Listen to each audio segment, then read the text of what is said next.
के मेल को ही सच्चिदानंद कहते हैं। सत्य प्रकट रूप से सभी जगह व्याप्त होता है। जो सत्य है यह ऐसा त्रिकाल बाधित सत्य है जो हर जगह व्याप्त है। जैसे हम कोई झूठ भी बोलते हैं तो उस झूठ में भी जो छिपा सत्य है कि यह व्यक्ति झूठ ही बोल रहा है, ऐसा सत्य जो सभी जगह व्याप्त है।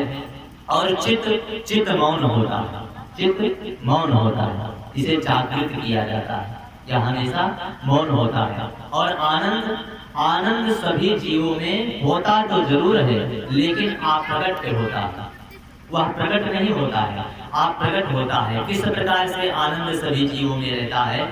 जिस प्रकार से लकड़ी में आग, जिस प्रकार से हर एक काष्ठ में लकड़ी में आग होती है, जब हम उसको जलाएंगे तो जलेगी, आग उत्पन्न हो जाएगा, लेकिन वह हमको दिखाई नहीं पड़ेगा। ठीक वैसे ही समस्त जीवों में आनंद छिपा होता है, लेकिन वह प्रकट नहीं होता है, उसे प्रकट किया जाता है। जैसे समस्त देवी देवताओं ने मिलकर माता देवकी के गर्भ से प्रकट किया था। कहते हैं ना, कोई ये नहीं कहता कि कृष्ण भयो, सभी कहते हैं नंद घर आनंद भयो, जय कन्हैया लाल की। आनंद को प्रगटाया जाता है, आनंद सभी जगह है, लेकिन उसे प्रकट किया जाता है। जिस प्रकार से लकड़ी में आग, उसी प्रकार से समस्त जगहों पर आनंद व्याप्त है, लेकिन उसे प्रकट किया जाता है। और हम संसारिक जीव रुपए पैसे, सोने खाने और पीने को ही आनंद मान बैठते हैं।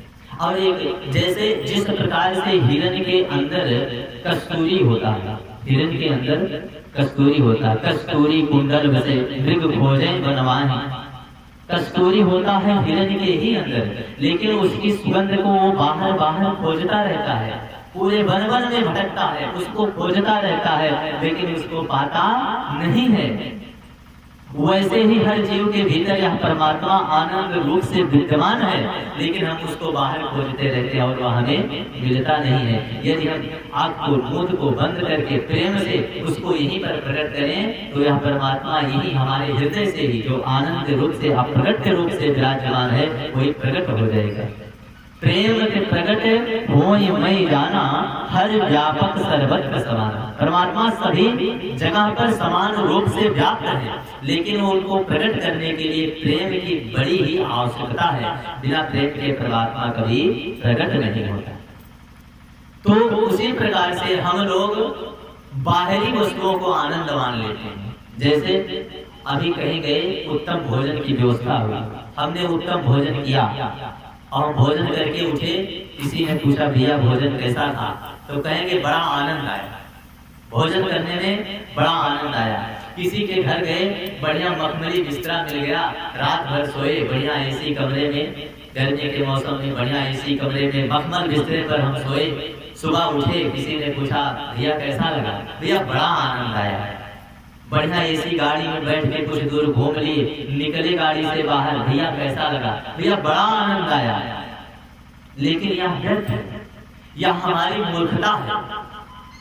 वस्तुतः आनंद की प्राप्ति हमें प्रकट करने से ही मिलती है। आनंद की प्राप्ति हमें कथा श्रवण करने से और परमात्मा को भीतर ही प्रकट करने से आनंद की उत्पत्ति होती है।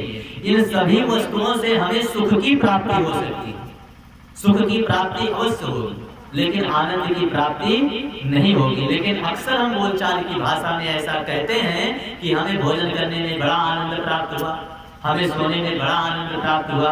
अच्छा, आजकल तो लोग फिल्म देखने जाते हैं, फिल्म देखते हैं मोबाइल में, भैया कैसा लगा, बड़ा आनंद आया है फिल्म देखने।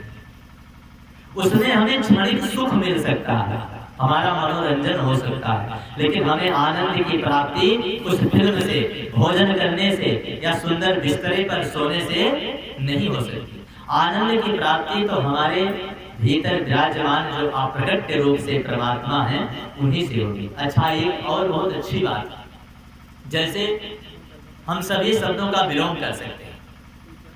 सुख, सुख का उल्टा किया हमने, उल्टा उसका दुख हो गया। हाँ, भोजन का पानी कर लीजिए, हर एक वस्तु का अग्नि का जल कर लीजिए, हर एक शब्द का विलोम शब्द है, उल्टा है, हम हर शब्द को उल्टा कर सकते हैं, लेकिन हम आनंद को कभी उल्टा नहीं कर सकते। या करके देख लीजिए। आनंद को हम कभी उल्टा कर ही नहीं सकते, आनंद का उल्टा कुछ होता ही नहीं। आनंद तो पूर्ण रूप में अपने में पूर्ण रूप से आनंद ही है, उसका उल्टा कुछ नहीं होता। सुख जाएगा दुख आएगा, दुख जाएगा सुख जाएगा, आज पैसा है कल नहीं है, कल है परसों नहीं रहेगा, यह सभी चीजें उल्टे हो सकते हैं, लेकिन आनंद को हम कभी उल्टा नहीं कर सकते। किसी सज्जन ने कहा, महाराज आनंद को यदि हम परिवर्तित करें तो आनंद, यानी जिस चीज में मुझे आनंद ना हो। लेकिन यह हमारी मूर्खता। कैसे?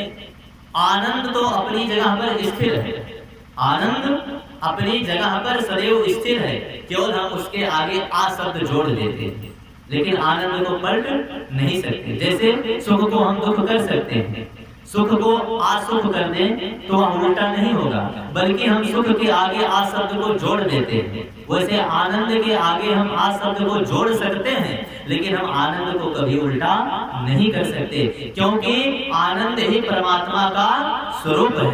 नंद घर आनंद भयो जय कन्हैया लाल।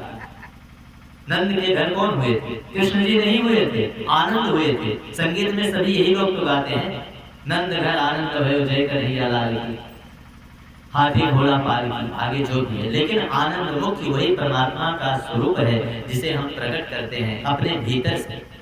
आनंद दो प्रकार से होता है, एक स्वयं सिद्ध आनंद, एक साधना जन आनंद। आनंद के दो प्रकार।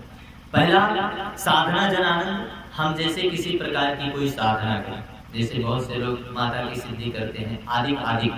हम कोई पूजा पाठ करके एक समय को निर्धारित करके साधना साधें और उससे उत्पन्न तरंग ही आनंद का स्वरूप है। और दूसरा स्वयं सिद्ध आनंद, अर्थात हम भजनानंदी हो जाए, परमात्मा की कथा का निरंतर अपने कारणों के द्वारा श्रवण करते रहे, और तब हमारे भीतर से जो प्रेम की उत्पत्ति हो जाए वही स्वयं सिद्ध आनंद है। स्वयं की सिद्धि हो जाए वह स्वयं सिद्ध आनंद है। और स्वयं सिद्धि आनंद से बड़ा कोई आनंद नहीं है, मुख्य दो रूप से, लेकिन इनमें भी दुख स्वयं सिद्ध आनंद जो हम स्वयं से अपने भीतर में उत्पन्न कर लें, वह आनंद स्वयं सिद्ध आनंद ही परम आनंद की प्राप्ति है। यह जीव जब चैतन्य होकर जागता है, जब प्रसन्न होता है, या प्रसन्न मन से हरे राम हरे कृष्ण आदि मंत्रों का संकीर्तन करता है, गोविंद आदि नामों का संकीर्तन करता है, तब जो इसे नित्यानंद की प्राप्ति होती है वही वास्तविक आनंद है। एक बार हम लोग भी परमात्मा का नाम ले लें आनंद की प्राप्ति करने के लिए। भगवान का नाम संकीर्तन करना बहुत ही आवश्यक है। कथा के अंदर प्रारंभ होने से पहले हम समस्त भक्तगण परमात्मा का संकीर्तन करते हैं, परमात्मा का संकीर्तन करते हैं, लेकिन क्या हम जानते हैं कि किस लिए करते हैं? जैसे कथा श्रवण करने जाते हैं कहीं, तो कथा श्रवण होने से पहले परमात्मा का 2 बार नाम संकीर्तन किया जाता है। हरे राम हरे कृष्ण हरे गोविंद नारायण गोविंद हरे माधव मुरारी आदि नामों का हम संकीर्तन करते हैं। या पारंपरिक परंपरा से चली आ रही है, या हम किस लिए करते हैं? इसका हेतु क्या है? कोई कारण है? इसका कारण है, जैसे मीरा जी ने एक पद लिखा, वस्तु अमौलक दी मेरे सतगुरु, कृपा कर अपनायो, पायो जी मैं तो राम रतन धन पायो। वस्तु अमौलक, बड़ी ही अमूल्यवान वस्तु गुरु ने मुझे दी है। वह वस्तु क्या है? राम रतन धन पायो। परमात्मा का रतन रूपी धन, नाम रूपी रतन धन, यह अमूलक वस्तु है। अर्थात यह परमात्मा की कथा अमूलक वस्तु है। और हम यदि कोई वस्तु रखते हैं, कोई भी वस्तु यदि हमें रखना है, तो हमें एक स्वच्छ पात्र की आवश्यकता होती है। मान लीजिए हमें 1 लीटर दूध देना है, तो हमें एक स्वच्छ पात्र की आवश्यकता है, गंदे पात्र की नहीं, स्वच्छ पात्र की आवश्यकता है। तो जैसे हमें कोई वस्तु रखने के लिए स्वच्छ पात्र की आवश्यकता होती है, ठीक वैसे ही बड़ी ही अमूल्यवान वस्तु भगवान की नाम, भगवान के कथा को सजोने के लिए, श्रवण करने के लिए, अर्थात अपने भीतर रखने के लिए हमें पात्र की आवश्यकता होती है। तो यह शरीर ही हमारा पात्र है, यह शरीर ही हमारा पात्र है, लेकिन यह स्वच्छ नहीं है। इसे स्वच्छ करने के लिए राम नाम रूपी, परमात्मा नाम रूपी डिटर्जेंट पाउडर का हम प्रयोग करते हैं। और इसी डिटर्जेंट पाउडर से, भगवान का नाम लेने से हमारा तन मन सब कुछ शुद्ध हो जाता है।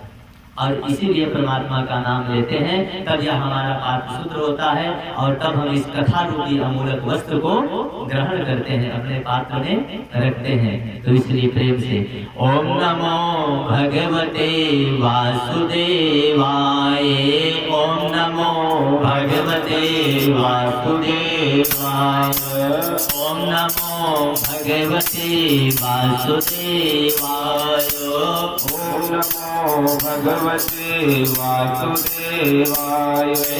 वासुदेवाय प्रभो शानता सुखायो, वासुदेवाय प्रभो शानता सुखाय। ओम नमो ओम नमो ओम नमो भगवते वासुदेवाय, ओम नमो भगवते वासुदेवाय। ओम नमो भगवते वासुदेवाय।